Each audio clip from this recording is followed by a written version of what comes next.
Hi guys, so just a little bit in terms of strength development and just the theory of strength development. The body will specifically adapt to imposed demands. This is an absolutely core, key, central concept, okay? The body responds to what you give it, okay?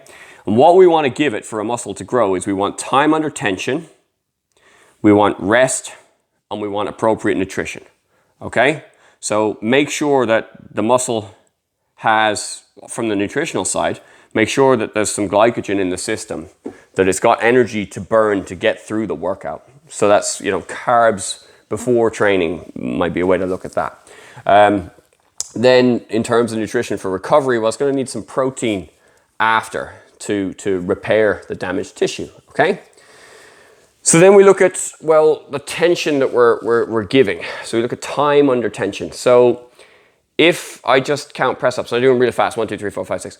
The muscle it's not under enough tension for sustained periods, okay? That's fine for speed and it's fine for power, but if we're looking at strength, what we want to do is move slow and put as much tension in that muscle as we can and move very, very slowly moving through it, okay?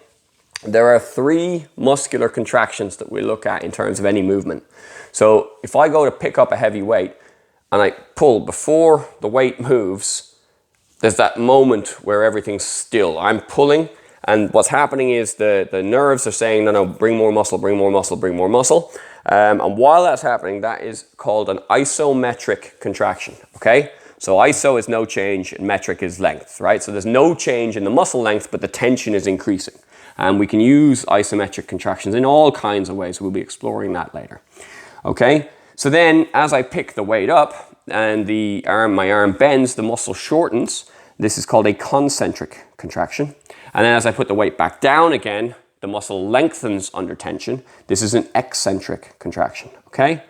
So, time under tension, specific adaptation to imposed demands, and then the last point is on rest, okay? So, it's important that if I work a muscle group today and I work it really hard, that I give that muscle group a rest tomorrow. Now that's not necessarily means I sit around on the couch, okay? It means that muscle group does not have a lot of time or under tension or a lot of heavy tension for the next 48 to 72 hours even, okay?